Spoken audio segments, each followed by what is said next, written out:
अनि बोके पो बिस्बिलार एफो आत अनि मिट गया एलाई नखन गन एलाई। अनि एकदमै ब्याड न्यूज छ, तपाईहरुसँग शेयर गर्न मन लागिरहेको थियो। आज राति मात्र इजरायलले प्यालेस्टाइनलाई हमला गरेको छ। त्यो हमलामा चाहिँ प्यालेस्टाइनको नागरिक चाहिँ 200 भन्दा बढी, कसैले त 400 भनिरहेको छ, कसैले 500, कसैले 250 यस्तै आइरहेको छ। तर 200 भन्दा बढी बोजूले भन्नुभएको अनुसार अहिलेसम्ममा 200 भन्दा बढी त्यहाँको नागरिकहरूको चाहिँ मृत्यु भएको छ भने।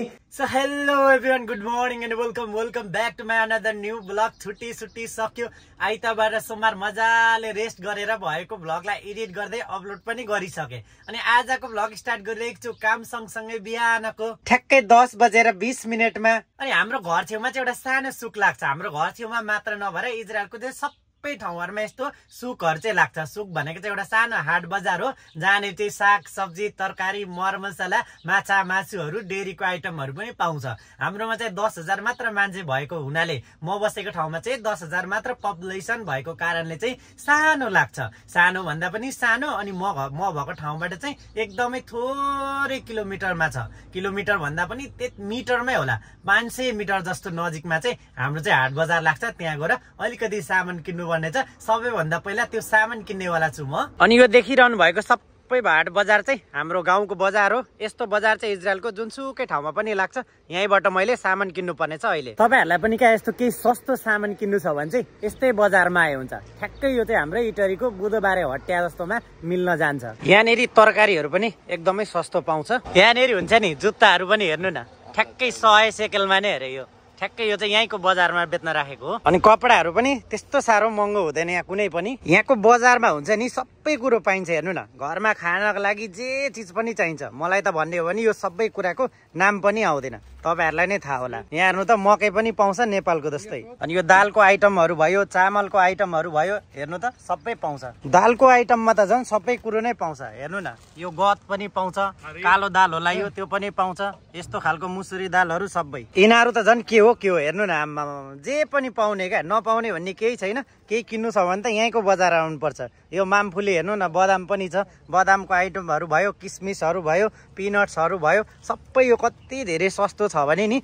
हेर्नु त, नपाउने भन्ने यहाँनिर केही छैन। यहीँबाट मैले कतिपय सामानहरू लिएको छु। अनि बोडीको आइटमहरू पनि छ। हेर्नु न यहाँनिर कति धेरै हो बोडी। यतापट्टि पनि हेर्नु न, यहाँ केराबाट बनाएको चिप्स पनि रहेछ भने, अङ्गुरहरू भयो, सब कुरो पाउँछ क्या, सबै कुरो। चक्लेटहरूको आइटमदेखि ल्याएर यो फर्सीको बियाहरू, यहाँ हेर्नु न कस्तो मजाले, यो फर्सीको बिया हो, यो वाटरमेलनको होला सायद। सबै कुरो पाउने क्या, नपाउने भन्ने केही पनि छैन। यहाँ ट्याक्कै यसरी गाडीमा लोड गरेर ल्याउँछ। अनि 1 बजे 2 बजेसम्म लाग्छ। त्यस पछाडि यहाँनिर दोकान यसरी फिन्ज्याएर राख्ने हो। सबैले चोरान तोबेम सबैले। म त घरमा पनि आइपुगिसकेँ भनेको, बजारमा सबै सामान किनेर लिएर आएको। बोजूले के किन्नुपर्छ भनेर भन्नुभएको थियो, त्यही सामान लिएर आएको। गर्मी पनि रहेछ, त्यो भएर बाजे र मैले त खाना पनि खाइसक्यौँ। अब एकछिन रेस्ट गर्ने हो, त्यस पछाडि बाहिर घुम्न जाने हो खाना बाजेर म। सो बाजेर म दिउँसोको चिया पिएर, दिउँसोको भन्दा पनि साँझको चिया पिसकेर पनि, खाजा खाएर पनि बाहिर निक्लिसकेको छौँ। अनि बाजेर म अब एकछिन घुम्ने हो। अक्सर बनाख्नु मेदाइलिम चाट बेसेदर सबैले आता साब्बा इजरायली अनि नेखेत नेपाली नखोल्लो एकोरिम सबले इब्रित नेखेत लो इब्रित अङ्ग्लित। इङ्ग्लिसमा चाहिँ के भन्छौ नातिलाई त्यो मलाई थाहा भएन। आई एम नाति नेपाली, बे यु आर ग्रान्डफादर इजरायली। नखोल्लो एकोरिम सबले अङ्ग्लित नेखेत ग्रैंडफादर जे साब्बा। बाजेलाई पनि थाहा भएन अरे के भन्छ पनि नातिलाई। म पनि हेर्नु पर्ला गुगलतिर। त्यो ट्याक्कै बाजे र मेरो बसन्ती पनि यहाँनिर छ। आज चाहिँ हामी यो भित्र घुम्नु जानेवाला छौँ। यो भित्र हेर्नु न पुरा हरियाली छ। अनि ठ्याक्कै यो भित्र चाहिँ तोरी फुलेको जस्तो छ क्या। हेर्दा फेरि यस्तो रमाइलो देखिरहेको छ कि यो पुरै ठाउँहरू क्या। हुनु त यहाँ कन्स्ट्रक्सन पनि चलिरहेको छ, त्यो भएर यहाँ बाटो बन्द छ।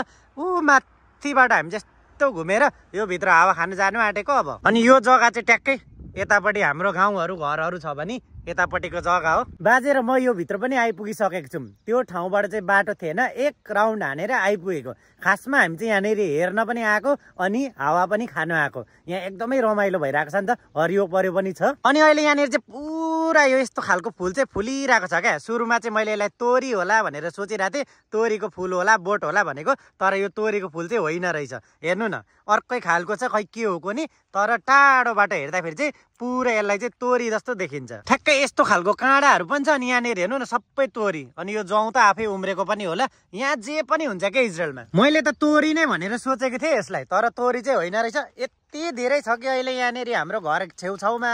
हेर्नु न, हामी यही हेर्नु आएको भनेको। यो पुरा ठाउँ नै हो, हाम्रो गाउँ ठाउँ सबै अहिले पुरा तोरीबारी जस्तो देखिरहेको छ। हेर्नु न, जहाँ हेरे पनि। अनि घाम पनि डुब्नु आँटेको छ, पुरा हरियाली छ, शान्त वातावरण। जताततै हेर्नु न, हरियो नै हरियो छ भनेको, जता हेरे पनि। आमामामा, अब हामी यहाँदेखि तल तल पनि जाने हो। हुनु त टाढो टाढोसम्म पनि छ, यति शान्त छ। अनि गर्मी पनि छैन आज त। हुनु चाहिँ भोलि यहाँनिर पानी पर्छ, ठुलो हावाहुरी आउँछ पनि भन्नुभएको छ बोजू र टेलिभिजनले। एकदमै जाडो हुन्छ, फेरि हिउँ पर्छ है 1-2 दिन कति दिनलाई भनेर भन्दै हुनुहुन्थ्यो बोजूले। तर आज भने चाहिँ एकदमै तातो नै छ, तातो पनि होइन जाडो पनि होइन, ठिक्कको।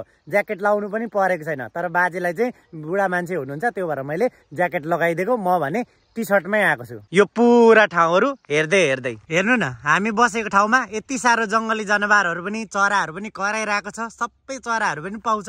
अनि त्यहाँनिर हेर्नु न, हर्स होला, गधा हो कि घोडा हो त्यो थाहा छैन, यहाँनिर चरिरहेको छ। यतातिर त हुन्छ नि पुरा जङ्गली जनावरहरू सबै पाउँछ। स्याल त झन् कति हो कति, अरू दुम्सीहरू भयो, यो मदेलहरू सबै पाउँछ भनेको यतातिर। रुखहरू पनि यस्तो रमाइलो रमाइलो छ। यो धुपी सल्लाहहरू हेर्नु न। अस्ति भर्खरै तेलअभिव पनि गएर आएँ। तेलअभिव त मलाई एउटा पनि मन पर्दैन भनेको। झन् अस्ति त झन् यति धेरै भिड थियो। नेपालीमा नेपाली सबै देशको मानिसहरू। हुन त सबै छुट्टी मनाउन गएको होला, एउटा सेन्टर र एकदम रमाइलो ठाउँ भएको भएर पनि होला। तर मान्छे यति धेरै भिडभाड हो, हल्ला, चोरी पनि हुने क्या। त्यहाँ त बोकिरहेको ब्यागहरू पनि लगिदिने। हाम्रो त एउटा ट्याक्सी ड्राइभरले साथीको मोबाइल नै लगिदियो भनेको, लोकेसन हेर्नलाई युज गरेको रहेछ। फर्किने बेलामा ओर्लिने बेलामा बिर्सेछ, उसले लिएर गयो। हामीले फोन गर्दा फोनै उठाइन, उसको 13 Pro Max फोन नै हरायो भनेको। तर यहाँ हामी बसेको ठाउँमा चाहिँ यति धेरै शान्त छ। हेर्नु न, वातावरण पनि त्यो भएर शान्त लागेको छ। सबै नेचुरल ठाउँहरू, पानीहरू पनि हामी यहाँनिर स्वच्छ पिउँछौँ। त्यस्तो साह्रो हल्ला खल्ला पनि छैन। छुट्टीमा जहाँ जानु पनि गाडीहरू पाइहाल्छ। त्यो भएर अहिले त मलाई हाम्रै यही ठाउँहरू पो मनपर्छ भनेको। बाजे र मलाई डुल्न घुम्न पनि भइरहेछ। बाजेलाई स्पेसली चाहिँ हाम्रो यो बाहिरकै थेरापी गर्नुपर्छ भनेर बाजेलाई म डेली लिएर आउने गर्छु बाहिर यसरी हावा खुवाउन। अनि हेर्नु न, बाजेले पनि मलाई कति धेरै साथ दिनुहुन्छ। एकछिन है बाजे, म यहाँ भ्लग बनाउँछु भनेको, पर्खिराख्नु भएको छ भनेको। अब बाजे र म यतैतिर सरर घुमेर एकछिनमा फर्किने हो।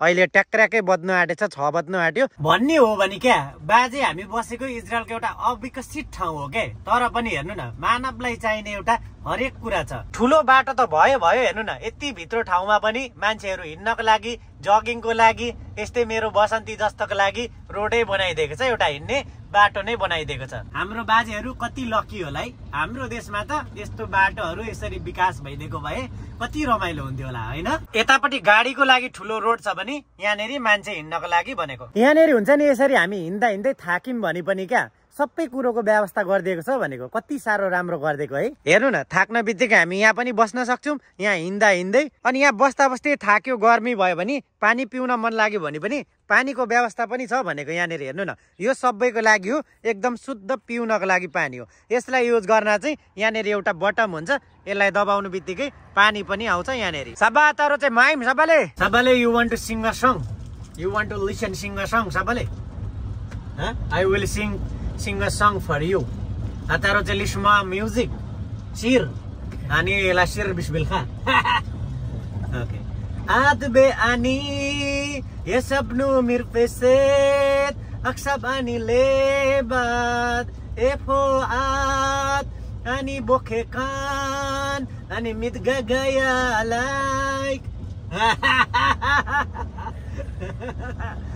ani bokepo bismillah efoat ani mitgagaya elai. Nakon? Good. Elai. I'm crying here. I'm missing you. I love you. Where are you? I want to drink coffee with you. बाजेर म त गीत गाउँदा गाउँदै घर पनि आइपुगिसक्यौं र बेलुकाको खाना पनि खाइसकेर भाडा पनि माझिसकेको। अनि हाम्रो खतुल पनि यहाँ मस्त बसिरहेको छ भनेको, सुतिरहेको छ, यसको त कामै छैन। अनि एकदमै ब्याड न्यूज छ, तपाईहरुसँग शेयर गर्न मन लागिरहेको थियो। आज राति मात्र इजरायलले प्यालेस्टाइनलाई हमला गरेको छ। त्यो हमलामा चाहिँ प्यालेस्टाइनको नागरिक चाहिँ 200 भन्दा बढी, कसैले त 400 भनिरहेको छ, कसैले 500, कसैले 250 यस्तै आइरहेको छ। तर 200 भन्दा बढी बोजुले भन्नुभएको अनुसार अहिलेसम्ममा 200 भन्दा बढी त्यहाँको नागरिकहरूको चाहिँ मृत्यु भएको छ भने त्यसै मध्येमा त्यहाँको एकदमै सिनियर लिडरहरू, त्यहाँको सबैभन्दा ठूलो नेताहरू पनि 5 जनालाई मारिएको छ आज रातिको इजरायलको हवाई आक्रमणबाट। अस्तिदेखि नै यो आक्रमण चाहिँ हुनु आँटेको थियो। यहाँनेरि युद्ध विराम भए पनि जुन युद्ध विराम को सहमति भएको थियो त्यो चाहिँ कसैले पनि पालन नगरेको भन्ने कुराको एक अर्काले यहाँनेरि चाहिँ एकदमै उताकोले यताकोलाई, यताकोले उताकोलाई चाहिँ भनिरहेको थियो। तिमीहरूले यो पालना गरिन, हामीले यो पालना गरिन, यस्तो गर्यो भनेर एक अर्कामा आरोप लगा भइरहेको थियो भने आज भने यो चाहिँ फाइनल्ली चाहिँ आक्रमण भएको छ। उता इजरायलले भनिरहेको थियो कि तिमीहरूले भनेको जसरी हाम्रो यो लगिएको वहाँनेरि बन्दी बनाएर लगेको मानिसहरू तिमीहरूले फर्काउन फर्काइन, हामी त्यसमा हामी निराश छौँ, हामी वार स्टार्ट गर्छौँ भनेर भनिरहेको थियो भने उताकोले पनि तिमीहरूले हामीले भनेको जस्तो गरिन, तिमीहरूले हामीलाई थाहा नपाई गरेर तिमीहरूले जानी नजाने हामीलाई आक्रमण गरिरहेको छौ भनेर आरोप लगाइरहेको थियो। तर आज भने फाइनल्ली यहाँबाट आक्रमण भएको छ र त्यो आक्रमणबाट धेरै मानिसहरूको चाहिँ ज्यान गएको छ। त्यही भएको कारणले अब अफकोर्स उताबाट पनि यता आक्रमण हुनेछ र यहाँनेरि अब वार सुरु हुनेछ भनेर बोजुले 100% वार सुरु हुनेछ भनेर भन्नुभएको छ। र त्यसै गरी आज यमनले पनि इजरायललाई आक्रमण गरेको थियो अरे आज दिउँसो। अनि त्यो आक्रमणबाट चाहिँ कुनै पनि क्षति हुन सकेन। इजरायलले त्यसलाई सजिलैसँग डिसमिस गरेर त्यसलाई चाहिँ धनजनको क्षति हुन नदिएको भनेर बोजुले भन्नुभएको छ भने अब युद्ध हुने चाहिँ युद्धको सुरु हुने भनेर 100% पक्का हो भनेर बोजुले र सँगसँगै टेलिभिजनहरूले र सबैजनाले भनिरहेको छ भने प्रधानमन्त्रीले चाहिँ यहाँको प्रधानमन्त्रीले चाहिँ युद्ध नै चाहन्छन् अरे भने यहाँको नागरिकहरूले चाहिँ युद्ध विराम गर्नुपर्छ, युद्धले हामीलाई विनाश गर्छ, यसले हामीलाई कुनै फाइदा गर्दैन, अब युद्ध नगरौँ, युद्धको अन्त गरौँ भनेर धेरै आज पनि एकदमै यहाँनिर चाहिँ र्यालीहरू भएको थियो अरे भने प्रोटेस्टहरू गरिरहेको थियो अरे। यो पनि बोजुले भन्नुभएको। मैले त टेलिभिजन पनि अफ गरिसकेँ, बाजेलाई नि सुताइसकेँ, बोजुलाई पनि। खतुल भने आज यहीँ सुत्छ, ढोका पनि लगाइसकेँ यतापट्टिको उतापट्टिको। सो तपाईँहरूले देखि नै हाल्नुभयो आजको मेरो दिन त कसरी बित्यो भनेर। मैले आज दिनभरि गर्नुपर्ने ड्युटी सबै नै गरिसकेँ। अब म पनि सुत्नुपर्ने हुन्छ अनि भ्लगलाई एन्ड गरेर एडिट गरेर अपलोड पनि गर्नुपर्ने हुन्छ। अनि आई होप आजको भ्लग पनि तपाईँहरूलाई मन पर्यो होला। अनि मन पर्यो भने लाइक, कमेन्ट एन्ड सेयर गर्न नभुल्नु होला। अनि च्यानलमा नयाँ हुनुहुन्छ भने सब्सक्राइब गरेर साथ दिन पनि नभुल्नु होला। So thank you so much for watching and see you in the next vlog. Bye bye guys.